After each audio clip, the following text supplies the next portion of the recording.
솔로몬의 지혜를 통하여서 얻는 하나님 아버지의 마음. 다 같이 시작. 이 조명 조금만 줄여주실래요?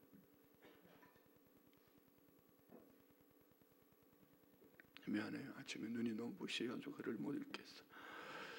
자, 우리는 이 본문을 너무나 잘 알고 있습니다.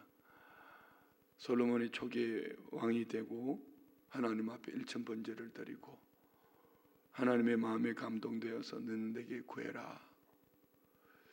솔로몬은 듣는 마음을 달라고 하나님 앞에 구했습니다. 그리고 이제 첫 번째 만나지는 사건이 오늘 본문에 나오는 두 창기가 아이를 낳았는데 한 집에 공교롭게 둘이 살고 둘이만 있었는 그 밤에 사흘째 되던 날 한 창기가 몸부림이 심했는지 아이를 깔아서 잘못되게 죽어버렸습니다. 깨워보니까 이 두 여인 사이에 깔아 죽인 여인은 이제 아이를 바꿔치기 하고 이 일로 말미암아 살아있는 아이의 엄마는 마음에 또 큰 아픔이 되었죠. 이는 두 여자만 알지 아무도 모르는 거예요. 누가 진실인지 참인지 아무도 모르는 겁니다. 그럴 때 솔로몬이 지혜롭게 재판을 하여서 그 살아있는 아이를 살아있는 부모의 마음을 가진 그에게 주라 이렇게 말을 하는데요. 자, 이 말씀을 통해서 우리가 얻는 것은 단순하게 솔로몬의 지혜 이것만을 말하는 것이 아닙니다. 성경은 사람을 드러내는 책이 아니지요. 성경을 통하여서 어떤 위대한 믿음의 사람도 그도 인간인지라 약점이 있고 그에게도 허물이 있습니다. 그래서 어제 나누었던 말씀처럼 보면은 솔로몬에게 네 아버지 다윗을 말하는데 다윗에게 있었어요. 여러분, 내 아버지 다윗의 허물, 약점 그것을 말했다면은 하나님의 마음이 아니죠. 다윗에게 있어서 있던 하나님 아버지의 마음. 오늘 본문의 핵심은 26절에 있습니다. 저는 새벽에 이 말씀을 묵상하다가 그냥 뭔지 모르게 가슴에 눈물이 울컥울컥 올라오는데요. 한번 다시 우리 26절 말씀 한번 읽읍시다. 그 산 아들의 어머니 되는 여자가 그 아들을 위하여 마음이 불붙는 것 같아서 왕께 아뢰어 청하건대 내 주여 산 아이를 그에게 주고 아무쪼록 죽이지 마옵소서 하되. 자, 여러분, 이 한 구절은 성경 전체의 하나님 아버지의 마음입니다. 우리를 향한 하나님 아버지의 마음입니다. 그리고 저는 이 말씀을 읽다가 우리 어머니를 생각했어요. 우리 어머니가 나를 이렇게 사랑하셨는데 지금도 우리 어머니 앞에 앉아 계시잖아요. 나는 이 사랑으로 우리 어머니에게 효도하지 못해요. 미성숙에 있을 때는, 성장할 때는 왜 내가 원하는 대로 안 해주지? 왜 우리 아버지는 우리 어머니는 내가 원하는 대로 해주지 않지? 미성숙. 그런데 애비가 되고 부모가 되고 보니까 안 해주신 것이 아니라 때로는 못 해줄 때도 있었지만 그보다 더 중요한 것은 그 속에 더 중요한 부모가 원하는 나를 향한 더 큰 사랑이 숨어 있다는 것이죠. 자, 우리는 솔로몬의 지혜를 얘기하는데 여러분, 이미 솔로몬은 우리 열왕기상 2장 9절 말씀 봅시다. 아버지 다윗이 죽기 전에 이렇게 말을 합니다. 그러나 그를 무죄한 자로 여기지 말지어다. 너는 지혜 있는 사람이므로 그에게 행할 일을 알지니 그의 백발이 피 가운데 소홀에 내려가게 하라. 아멘. 다윗을 저주한, 악담으로 저주한 시므이를 살려두지 말라는 얘기입니다. 그런데 그냥 시므이를 그냥 죽여버리면 왕으로서 그 백성들에게 어떤 모습이겠어요? 그런데 다윗은 솔로몬에게 이렇게 말하지 않습니까? 그를 무죄한 자로 여기지 말지어다. 그 너 알지? 그 죄 있어. 그런데 너는 지혜 있는 사람이므로 지혜 있는 사람이다. 이미 아버지 다윗이 바라보는 솔로몬에게는 이미 지혜가 있습니다. 지혜 있는 사람이므로 그에게 행할 일을 알지니 그의 백발이 피 가운데 서울에 내려가게 하라. 네 안에 있는 지혜로 내 왕위에 흠집이 없는, 그렇지만 그에게 반드시 죄값을 치르라. 이런 얘기거든요. 그런데 솔로몬이 이 지혜가 있음에도 불구하고 우리 3장 9절 봅시다. 한 7절부터 한번 쭉 읽어 내려가. 7절부터 다 같이 시작. 나의 하나님 여호와여, 주께서 종으로 종의 아버지 다윗을 대신하여 왕이 되게 하셨사오나 종은 작은 아이라 출입할 줄을 알지 못함. 첫째는 겸손이죠. 두 번째, 주께서 택한 백성 가운데 있나이다. 그들은 큰 백성이라 수요가 많아서 셀 수도 없고 기록할 수도 없사오니 누가 주의 이 많은 백성을 재판할 수 있사오리까? 듣는 마음을 종에게 주사 주의 백성을 재판하여 선악을 분별하게 하옵소서. 솔로몬이 이것을 구하며 그 말씀이 주의 마음에 든지라. 듣는 마음, 듣는 마음. 솔로몬은 왕이 되므로 하나님 아버지 앞에서 종은 작은 아이라 아직 잘 출입할 줄 알지 못합니다. 세상의 왕들하고 좀 다르죠. 세상의 리더십하고 좀 다르죠. 세상의 리더십들은 딱 되는 그 순간에 말이 달라집니다. 우리 교회 성도님 중에 이제 국회의원 나온 분들이 두 분이 있잖아요. 제가 그분들을 기도를 해드리면서 이런 얘기를 했습니다. 국회의원이 되는 것도 참 중요하지만 더 중요한 것은 대권과 대명. 국회의원이 되기 전까지 몸부림을 한 이 가치관을 가지고 되고 난 이후에 더 중요한 것은, 국회의원이 되는 것보다 더 중요한 것은 되고 난 이후에 대명으로 살아야 돼요. 국회의원이 되기 위해서 했던 모든 말들을 가슴에 담고 목숨 걸고 사명을 감당해야 된다. 자, 그런 얘기했습니다. 누구냐고요? 김혜란 성도님하고 이호범 성도님하고. 하나 들었어요? 자, 여러분, 우리 모두에게도 마찬가지예요. 세상은 뭘 되면은 자기를 들춰내려고 합니다. 솔로몬은 왕이 되었을 때 종은 작은 아이라 아직 잘 출입할 줄 알지 못합니다. 겸손입니다.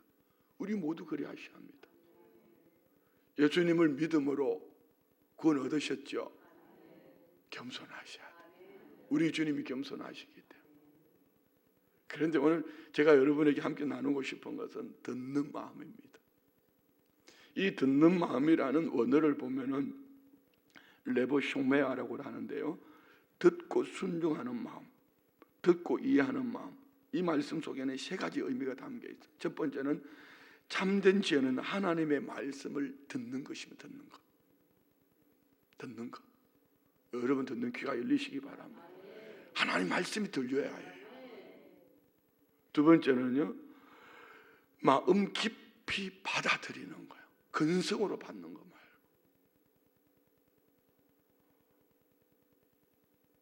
근성으로 들으면은 삶 속에 절대로 변화가 일어나지 않습니다. 하나님의 말씀을 듣고, 두 번째는 마음 깊이 받아들여요. 마음 깊이. 세 번째는 온전히 순종하는데, 온전히 순종하는 마음. 따라합시다. 첫 번째는요, 하나님의 말씀을 듣고, 두 번째는 마음 깊이 받아들이고, 세 번째는 온전히 순종하는 것. 할렐루야. 이것이 듣는 마음입니다. 솔로몬은 왕이 되었을 때 하나님 앞에 일천번제를 드리고 안전하서나 차나깨나 불조심이 아니라 그에게는 하나님 아버지의 마음을 품기를 원했던 것입니다. 그래서 종은 작은 아이라 잘 출입할 줄 알지 못합니다. 선악을 분별하는, 듣고 선악을 분별하는 지혜의 마음, 듣는 마음을 달라고 말합니다. 지혜는 어디에 있을까요? 하나님의 말씀을 듣고 마음 깊이 새겨서 온전히 순종할 때에, 자, 그러면은 오늘 본문으로 돌아가서 하나님 아버지의 마음은 어디에 있을까? 우리는 오늘 이 본문을 통해서 솔로몬의 재판을 보지만은 솔로몬의 재판 속에 하나님은 그 구한 것, 하나님 뭐라고 응답하셨어요? 어제 말씀 11절 우리 한번 봅시다. 11절, 이 하나님이 그에게 이르시되 내가 그것을 구하도다. 자기를 위하여 장수하기를 구하지도 아니하며 부도 구하지 아니하며 자기 원수의 생명을 멸하기도 구하지 아니하고 오직 송사를 듣고 분별하는 지혜를 구했으니. 송사를 듣고 분별하는 지혜를 구했으니. 그리고 12절부터 내가 내 말대로 하여 내게 지혜롭고 총명한 마음을 주노니 내 앞에도 너와 같은 자가 없었거니와 내 뒤에도 너와 같은 자가 일어남이 없으리라. 내가 또 내가 구하지 아니한 부귀와 영광도 내게 주노니 내 평생의 왕들 중에 너와 같은 자가 없을 것이니라. 자, 여러분 보세요. 우리 성도님들이 자녀들에게 지혜가 있기를 원하시죠? 남편에게 지혜가 있어서 부자 됐으면 좋겠죠? 아멘. 크게 해요. 왜 그냥 엉큼하게 아멘 안 하고 있어요? 남편이 지혜가 있어서 부자 됐으면 좋겠죠? 자녀들이 그랬으면 좋겠죠?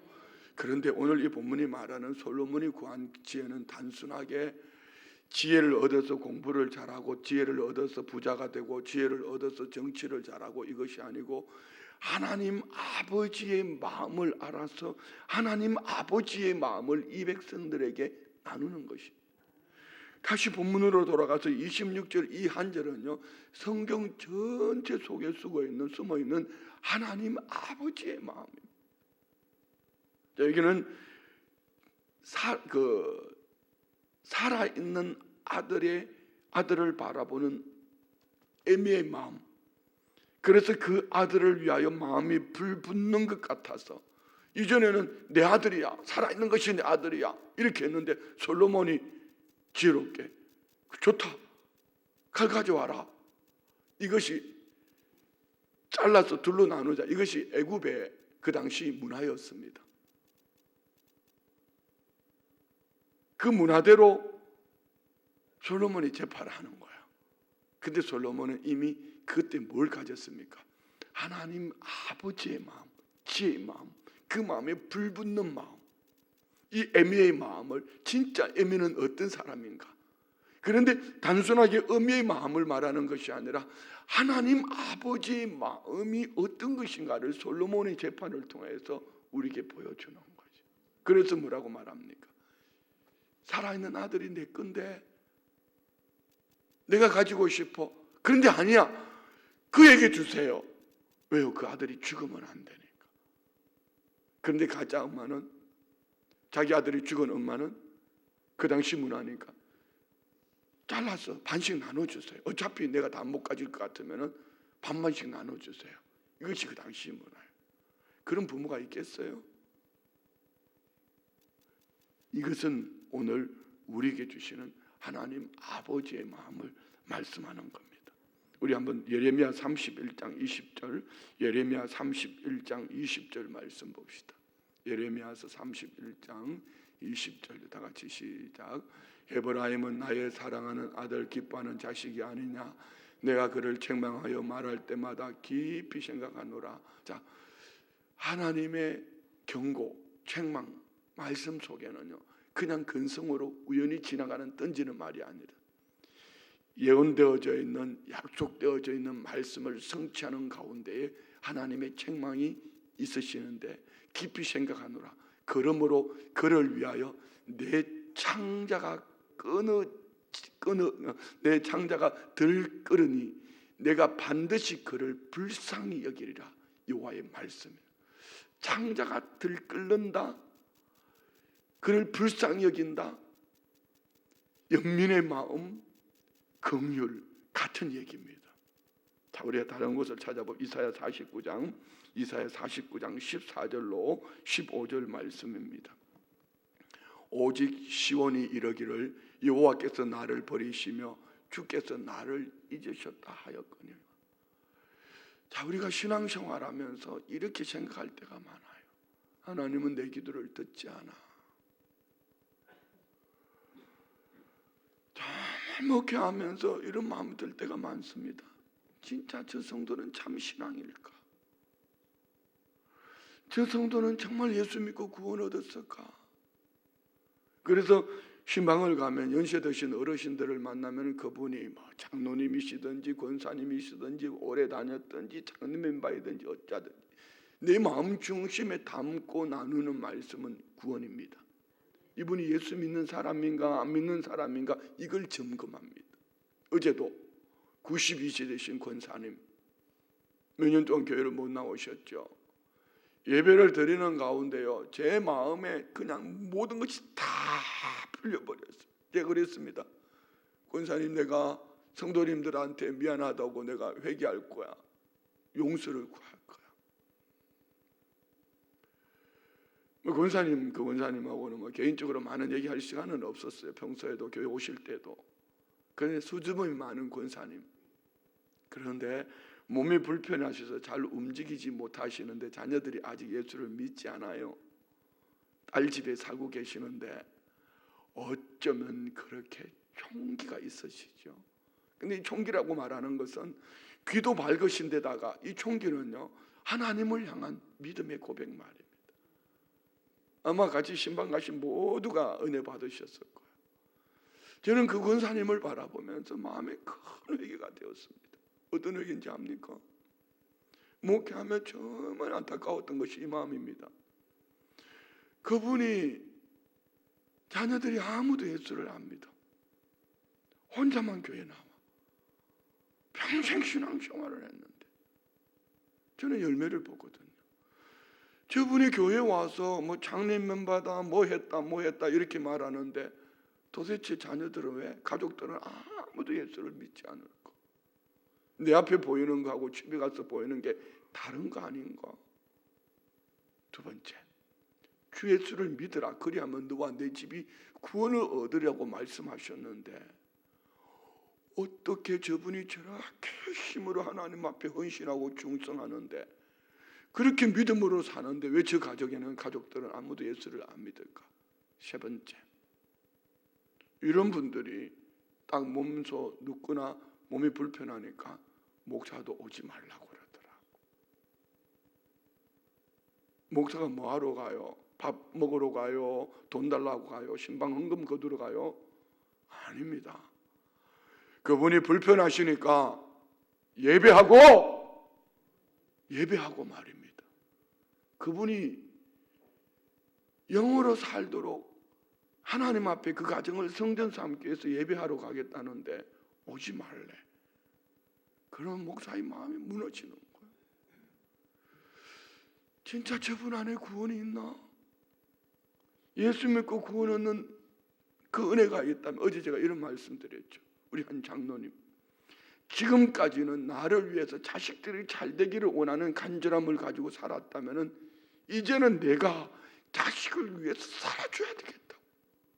장로님이, 어머니 권사님이 성기동 교회를 두고 자식들을 위해서 우리 교회로 옮겨오셨어요. 쉽겠습니까? 교회 옮기는 거는요, 누가 그러더라고요, 이혼하는 것보다 더 어렵다고. 같은 지역 안에서. 하물며 그렇게 오실 때는 어떤 마음으로 오셨겠어요? 그런데 저는 어제 그 권사님을 뵈면서 내가 틀렸다. 여러분 용서해 주세요. 제가 틀렸습니다. 그 딸도 예수를 안 믿고 사위도 예수 안 믿어요. 그런데 그 권사님이요, 어쩌면 그렇게 신앙 고백이 아름답죠. 딸이 하는 말, 우리 어머니는 기도를 많이 하셔요.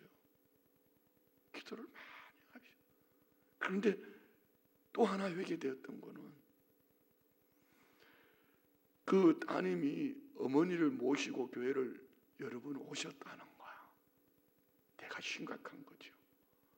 교회 오셔서 여러 번 예배를 드렸는데 이 목사 설교를 어떻게 했길래 그분의 마음에 감동이 없었을까?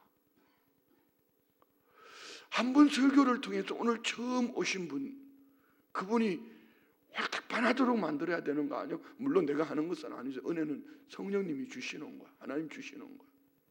지난주에 우리 집사님 아버지 한 분이 90대이신데요. 이제 국회의원 후보자 한 분을 모시고 오면서 처음으로 90평생 처음으로 교회로 와봤대. 딱 한 번 설교 듣고 집에 가서 야, 난 니네 목사한테 홀딱 반했다. 다음 주에도 교회 가야 되겠다. 우리 교회에 나오신 새신자 중에요. 뭐 누구나 말할게요. 이현자 권사님 남동생이요. 이현자 권사님이 암 때문에 가족들에게 나 예배 드릴 때 좀 같이 앉아줘 해가지고 형제들, 자녀들 다 우리 교회 등록 예수 믿고 있잖아요. 그 중에 남동생이 얼마나 은혜 속에 있는지요. 교회 나오시다가 또 간에 문제가 있어서 수술하시고 회복해가지고 다시 교회 나오시거든요. 60대인데 이분이 왜 우리 집에는 교패를 안 달아주냐고, 내 차에 십자가 하나만 달아달라고. 이분이 말씀에 얼마나 은혜를 받는지요. 은혜 속에 있어요. 또 그 집에 장남, 지난해 10월 달인가요? 그 얘기했잖아요. 전도하러 갔다가 총력전도 주일 전도하러 갔다가 윤전도사님이 지 오빠 전도하러 갔다가 속이 상해가지고 왔어요. 그랬던 그 오빠가 뒤에 앉거든요. 가족들이 뒤에 앉아. 우리 교회는 두 종류가 있대. 두 종류. 앞에 앉는 분들은 아멘을 잘하는데 내 주변에는 아멘을 안 한대. 그래서 앞으로 그 새신자들이 앞에 가서 앉아야 되겠다고 그러더라. 이 새신자다 보니까, 초신자다 보니까 앞에 앉기 아직 쑥스러운데 아마 이번 주일부터는 앞으로 올 거예요. 그리고 더 놀라운 거는 이 남자들이 삼촌하고 조카가 주일날 예배 오면은 집에 가서 성경책을 펼쳐놓고 그 얘기를 한다는 거. 내가 지금 뭔 얘기하는 거예요, 여러분? 멋있잖아요.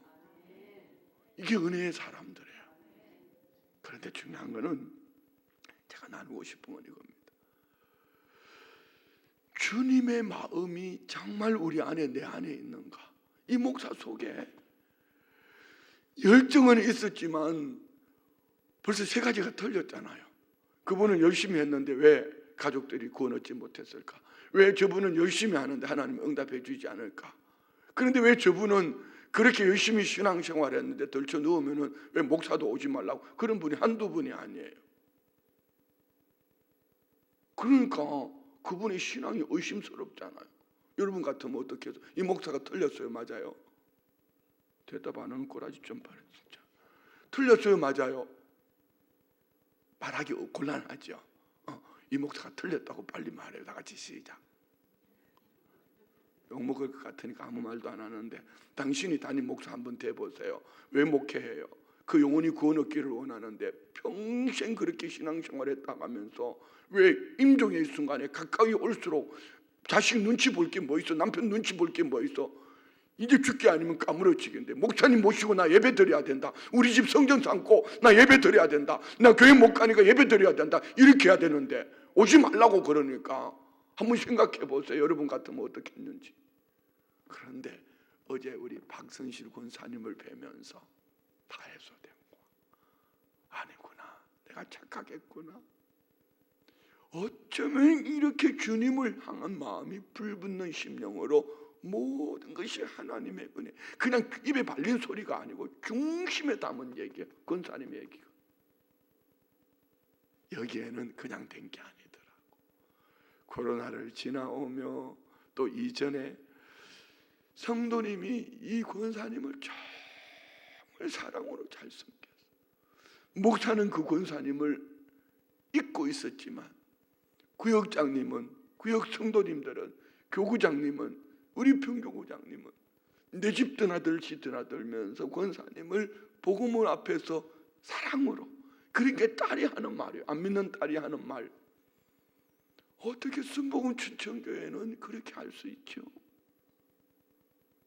어떻게 할 수 있죠? 이것이 오늘 성경에 나오는 하나님 아버지의 마음에 잘난 거 내가 똑똑한 거 막 이렇게 하는 게 아니고 말입니다. 아무도 돌아보지 않는 그곳에서 자, 우리 다시 한번 봅시다. 이사야 49장 15절 다 같이 시작. 여인이 어찌 그 젖먹는 자식을 잊겠으며 자기 태에서 난 아들을 긍휼히 여기지 않겠느냐. 그들은 혹시 잊을지라도 나는 너를 잊지 아니할 것이다. 이것이 하나님 아버지의 마음. 철없는 나는 눈에 보이는 것 가지고 말했다면 하나님 아버지는 젖먹이는 애미의 마음을 가지고 긍휼을 말씀하고 있어요. 오늘 우리가 목자 되어 살려내는 교회가 되려면 이 마음을 품고 있어야 돼요. 할렐루야. 자, 예수님도 그리하셨습니다. 마태복음 9장 35절로 38절, 마태복음 9장 35절 봅시다. 예수께서 모든 도시와 마을에 두루 다니사 그들의 회당에서 가르치시며 천국 복음을 전파하시며 모든 병과 모든 약한 것을 예수님의 열심이죠. 가르치시고 천국 복음을 선포하시고 각식 질병을 고치시고 예수님의 3대 사역의 열심입니다. 열심. 우리 안에도 연애가 있기를 원합니다. 그런데 열심보다 더 중요한 것이 있습니다. 36절 무리를 보시고 불쌍히 여기시니 이는 그들이 목자 없는 양과 같이 고생하며 기죠. 여기서 무리를 보시고 우리가 바라봐야 될 것이 예수님이 바라보는 각 개인의 속에 서 있는 부분도 있지만 무리를 보시는 예수님의 눈이 열려 있어야 돼요. 그런데 그들을 바라보는 눈이 내가 옳다 따라와 이게 아니고 불쌍히 여기시. 만약에 이 목사로 말하면은 내가 이렇게 열심히 가르치고 천국 복음을 전하고 성도들을 돌아보고 신방을 했으면은 이제는 좀 끔찍해야지. 왜 그러냐고 내 열심을 말하는데 예수님은 그러지 않았어요. 36절 다시 보세요. 다 같이 시작. 무리를 보시고 불쌍히 여기 불쌍히 여기 스플랑크니조마이 창자가 끊어지는 연민의 정. 오늘 솔로몬이 외쳤던 그 아들을 위하여 마음이 불붙는 것 같아서 그 마음이 예수님의 마음이에요. 이는 그들이 목자 없는 양과 같이 고생하여 하며 기진함이라. 오늘 우리 안에 이것이 있기를 원합니다. 그리고 주님 주시는 말씀이 37절부터 38절까지 오늘 우리에게 주시는 숙제예요. 사명이란 말입니다. 다 같이 시작. 이에 제자들에게 이르시되 추수할 것은 많되 일꾼이 적으니자. 순복음 춘천교회 성도들아, 이 춘천에 400개 교회, 강원도에 3000개 교회, 이 나라에 5만 개의 교회가 있지만 교회는 많지만 추수해야 할 것도 많은데 일꾼이 참 적구나. 네 마음을 나눌 수 있는 일꾼이 적구나. 38절요. 그러므로 추수하는 주인에게 청하여 추수할 일꾼들을 보내주소서 하라 하시니라. 우리 교회가 지금 이 일을 해야 돼요. 하나님 추수할 일꾼 보내주십시오. 내가 추수하는 그 일꾼의 자리에 있겠습니다. 어느 교회는 이렇게 하고 어느 성도는 이렇게 하고 그거 보지 말고 주님 나를 이 마지막 때에 추수하는 일꾼으로 써주십시오. 할렐루야. 네. 벚꽃이 너무 아름답게 피었더라고. 벚꽃 생각하고 있으면 아멘 타이밍 놓칩니다. 다시 한번 읽을까요? 38절 37절 이에 제자들에게 이르시되 추수할 것은 많되 일꾼이 적으니 그러므로 추수하는 주인에게 청하여 추수할 일꾼을 보내주소서 하라 하시니라. 아멘. 이 말씀 속에 뭐가 있죠? 우리가 먼저 추수하는 일꾼이 됩시다. 어제 신방을 다니면서 제가 그런 얘기를 했어요. 야, 요즘 우리 교회에 새로 나오는 남자들이 나를 너무 좋아해. 진짜예요. 그러니까 또 옆에 있는 권사님이나 저게 보면, 그런데 옛날에 있던 남자들도 나를 진짜 좋아해. 맞는지 안 맞는지는 잘 모르겠어요.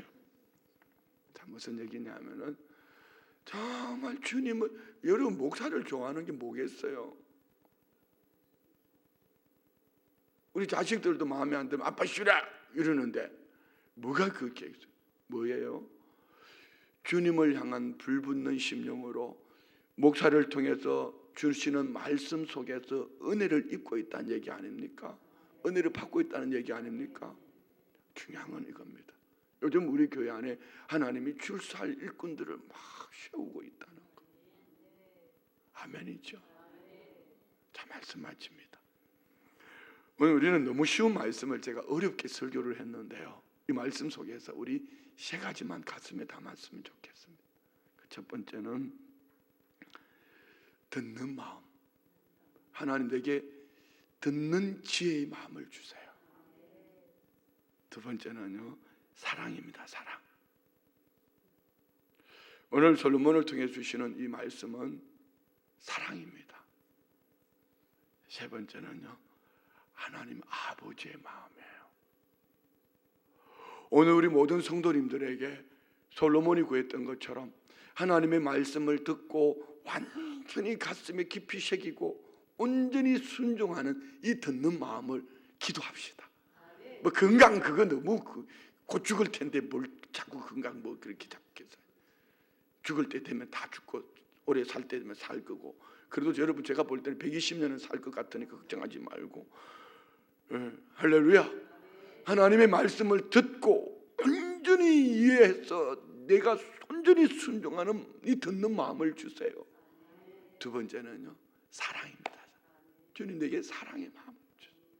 세 번째는요, 하나님 아버지의 마음. 하나님 내게 하나님 아버지의 마음을 주셔서 내가 만나지는 모든 사람들에게 목자 되어 살려내는 교회 부흥의 주역 되게 해주세요. 축복의 통로 되게 해주세요. 옳다고 옳소 내 것이 옳다고 막 이게 아니고, 이 목사처럼 바보같이 어떻게 그렇게 신앙생활을 오래 했다면서 그렇게 신앙생활 그거 말고 말이에요. 하나님 우리 권사님 안에 하나님의 마음을 알게 해주세요. 저 권사님 많이 사랑하게 해주세요. 하나님이 권사님을 사랑하는 그 마음을 내게 주셔서 나도 그렇게 목회하게 해주세요. 아멘. 하기 싫죠? 다시 한 번만 더 이렇게 말하는 이유는 가슴에 새기라고, 제가 하고 싶은 얘기를 하는 게 아니고 가슴에 새기라고. 하나님 내게 듣는 마음 주세요. 내게 사랑이 부족해. 사랑의 마음 주세요. 이 하나님의 긍휼의 마음 가지고 저들을 사랑할 수 있도록 내게 은혜를 달라고 우리 이렇게 기도합시다. 그러면 하나님이 분명히 우리 교회를 통해서 올해는 목자 되어 살려내는 교회 될 줄 믿습니다. 기도합니다. 하나님 감사합니다. 주신 말씀으로 온 성도들이 믿음으로 살아내게 하여 주옵소서. 예물 올려드립니다. 마음 중심 보시고 영혼이 잘된 같이 범사가 잘되고 강건하게 하옵소서. 듣는 마음도 주시고 사랑의 마음도 주시고 주님의 긍휼의 마음도 주셔서 목자 되려 살려내는 성도로 부족함이 없도록 은혜를 더하여 주옵소서. 예수님의 이름으로 축복하며 기도드리옵나이다. 아멘. 할렐루야.